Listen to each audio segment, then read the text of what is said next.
Welcome back to Radio Entrepreneurs. I'm Jonathan Freedman, and our next guest is Charlie Marcotty, president and co-founder of First Circle Learning Centers. Welcome to Radio Entrepreneurs. Thank you, Jonathan. I also want to welcome Craig James, our old friend from Vistage, back. I don't want to say an old friend of ours. A longtime friend is maybe more appropriate. Yeah, I like the long-time friend better than the old friend. Thank you, Jonathan. Great to be We're back. all old friends. Welcome both of you this morning. And Charlie, why don't you start by telling us a little about Circle Learning Centers? You have, I can see on your logo in the background, a 25-year history. So tell us a little about your organization and what it is that you do. Yep. So we just had our 25th anniversary in June, which was a much bigger deal than I had anticipated. It should be celebrated. Congratulations. Yeah, absolutely. It's no small feat. And it was particularly noted because the other co-founder Marcy Lee and I started First Circle 25 years ago. My son was 1 year old and he just got married this summer. So when you think about 25 years, it doesn't sound like that much until you think about it in the development of a young adult. So at any rate, we started. We worked together for 10 years in a nonprofit educational organization called Elder Hostel. We did academic programs for seniors, and we loved what we did. We loved the program, and we didn't feel as valued as we could have at work. And so we were both looking for the next step in our journey, and we knew that we wanted to make a difference in the world, and that it had to have kind of a social mission, not necessarily not for profit. And but we also kind of knew that we wanted to work together, and we were looking around. I had a small baby. Marcy was just getting married, and the opportunity to buy the center came up from my neighbor, who owned First Circle as it was. I'm so sorry, my dog is whining because she wants. That's okay. That happens to me occasionally too. You get the background. Oh my God. All right, there you go. So it sounds like a classic case of many entrepreneurs where luck would have it, a confluence of multiple factors coming together, and before you knew it, an opportunity was born, and you seized it. Yes, and I also think that there was certainly a piece of intention.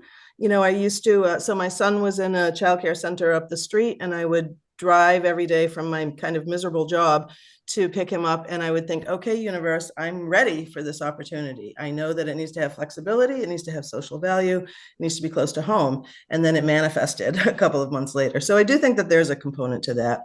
But at any rate, I went to a 50th birthday party for my neighbor's husband, and I said to her, Amina, what an amazing thing that you have, that you own this childcare center. She said, well, it's for sale. Do you want to buy it?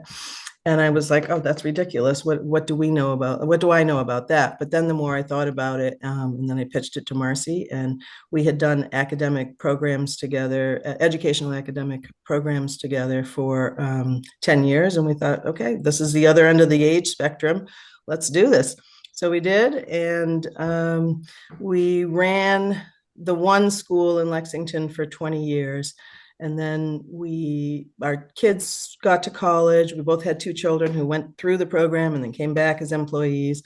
Our kids went off to college, and we started to think about what was next for us. And we went to a conference where everybody there had expanded and owned multiple sites. And we thought, wait, why can't that be us?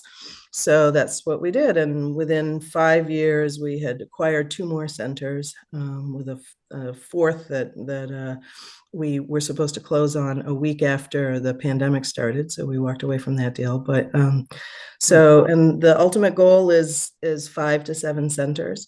And Marcy retired this year because her outside life became bigger than her work life. But I have a great team in place, and that's the goal. Excellent. So, really interesting, as you said, you went from one spectrum to the other, starting and it's fascinating how, I don't know if the name of your organization, First Circle, but sort of the circle of life, everything that, starts and ends, similar needs, I guess, in terms That's of taking exactly care of right. Yeah. elderly and taking care of children. Yeah. What is it that you have built, and tell us a little bit about, sort of that journey towards creating something different? It sounds like you had very early on a vision of what you wanted to provide. How was the translation over the first 20 years where you had one center from that vision to making it a reality for yourself and for your clientele? Well, very early on, we knew what our core values were. So our core values are respect, integrity, growth, flexibility, and standards of excellence. So standards of excellence in anything that we did kept driving us forward. So whether that was following all the regulations, our industry is very highly regulated, or whether that meant that every email that went out to families was grammatically perfect, or the artwork that we put up was fun and inspiring. So that helped us align ourselves to our vision, and we just took on more and more. So in the beginning, we just were dedicated to running an excellent program, early childhood program. But then pretty soon we said, well, what about curriculum? And we created our own, and we worked a number of years to come up with our own curriculum that's aligned with Massachusetts educational standards. But also my personal pet project was a education program that is applicable to children 0 to 5. So there's a lot of research out there that shows that character education is really far more important to children in their success in life than academic worksheets or any kind of academic prep work that they can do. We know that 0 to 5 is the most prolific brain time in a person's life, and so we want to lay the foundation for later success. So we've created a homegrown curriculum that's evidence-based, that's aligned with Massachusetts state guidelines and exceeds them, and that teaches children everything from all the kind of typical things people think of in early childhood, which is numbers and letters. But what's actually far more important for school success is being able to wait in line, being able to share, being able to ask a question, being able to keep your hands to yourself, being able to ask for help when you need it. So those are the what we call the 21st century skills that we work on teaching children all through play. It's a play-based program too. It sounds so basic, but you're bringing the foundational elements of being a decent human being to early childhood, which exactly right. Exactly right. Can you do it to mid-career and middle-aged people too? Because we seem really to have lost that in this country. So it would be great if you figured out how to do that as well. But so really fascinating. So were either of the co-founders, I'm struck by the story. Were you either trained educators or you came into this? So it's again, another leap of faith on behalf of an entrepreneur. Right, absolutely. So Marcy has a degree in musical theater from the Tisch School at NYU, and I have a degree and a half in Russian language from UMass in Middlebury. And so we both we were both really clear from early on through our experience at Elder Hostel. We worked for 10 years in the administrative office, and we worked with 70 different countries and educators around the world in universities and museums. And so we were really clear that we are not the experts. We're not the front line in the field. We're here to facilitate what you do. So we brought that to our work, and we were very clear with the teachers and with the directors from the beginning that we actually don't know what you do. We're not experts in that. So we're not going to tell you how to do your job. We're going to assume that you know how to do your job. That's why you're here, but we're going to facilitate, and we're going to make it easier for you to do your job and support you. So that partnership has worked really well. And it's especially worked well lately because every single industry, just about, I think, has difficulty hiring people. Early childhood is certainly not immune to that. We lost about 20% of our workforce during COVID. So staff culture is, it's not a very highly paid career. So people really do it for the love of children. So staff culture is what drives retention and what keeps people in their job and happy. So we work really hard on that, and that partnership of saying that, Sorry, yeah, go on. yeah, that partnership of saying to educators, look, you know what you're doing. We're here to support you. We'll give you the supplies, we'll give you the resources, we'll give you the background, but you do what you do best, I think has been really helpful. Wonderful. It looked from what I read about your organization that culture is a really important element. You could see it coming through in all the photographs and how you treat your staff. I want to give Craig an opportunity. I know he's percolating and has probably a myriad of questions. But Craig, you want to jump in here and ask some questions? Well, not quite a myriad, but just a couple. Charlie, when was it that you were first approached by Vistage? And I understand the timing wasn't right. Maybe you can tell us why it wasn't right. So you approached me about 3 years ago, I think, and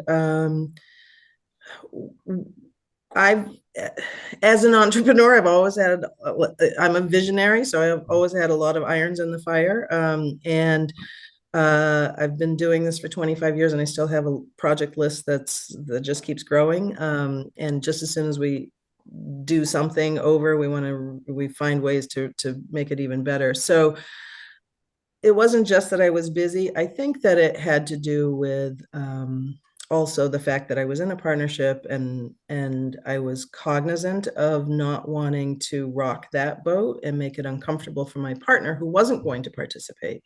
That was not where she was at.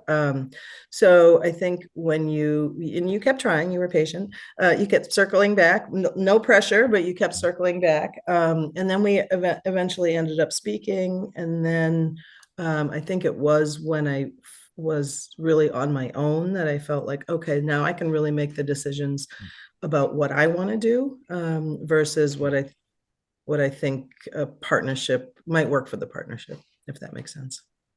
Yeah, and I think if I recall, you were also doing a renovation of the Lexington Center. You were contemplating the two acquisitions. So you had a lot of things on your plate that were top of mind and really high priority, weren't they? Yep, absolutely. Yep. Yeah. And so you've been with the group, the Vistage group, for, I guess, a few months now.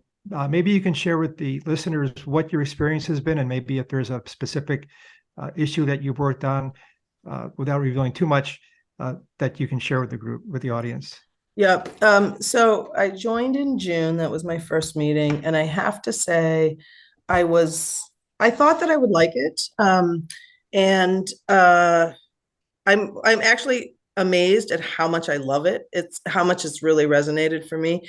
I just love getting together with a group of people who are completely outside the my industry, who have a broad sense of experience and different perspectives. And they're different kinds of people too. There are, definitely the ones who are, whose knee-jerk reaction is to say fire them, and the other ones who are, kind of are more empathetic, or kind of more along my culture train. But I just really enjoy the getting together and talking to everybody, and I really enjoy the speakers. The speakers have been fantastic so far, and it feels like it's a wonderful resource. I've processed two different issues with the group. One was the actual buyout of my partner, and that was really helpful because got a lot of different perspectives from the group. And then the other one recently was about profit sharing. So that's been helpful too. And just one more question. So it's a pretty substantial time investment to be in a Vistage group, is it not? A day a month. Has that been a challenge for you? Was that a concern when you thought about joining? No, not at all.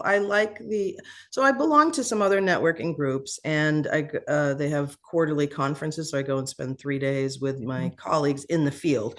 That's a little bit different because we're kind of talking shop all day, no matter what we do, and we're all in the same field. So for me, setting aside the time wasn't an issue. I just was worried that Was I going to like these people?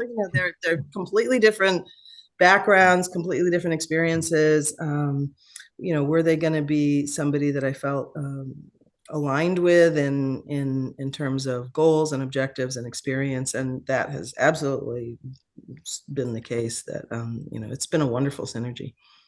Great. Jonathan, back to Excellent. you.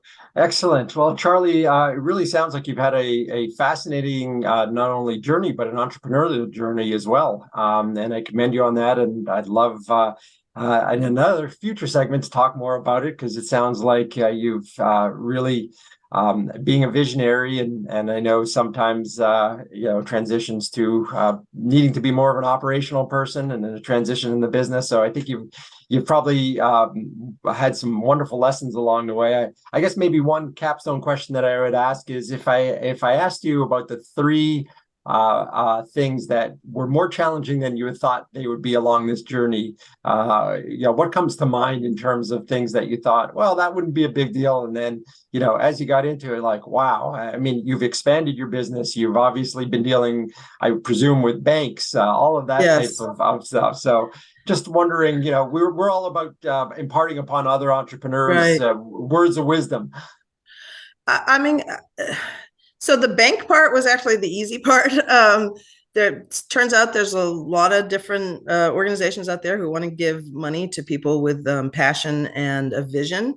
But behind that vision, you have to have an implementer. And I tend to be both, which is a little bit unusual, but I have to have a team to implement that. And so what I have found the most challenging, and still haven't really mastered yet, is I can have all the visions in the world, but I have to bring the team along, because I can't make them happen by myself. And enthusiasm and vision is not enough. I have a light burning in my head all the time of exactly what I want to accomplish.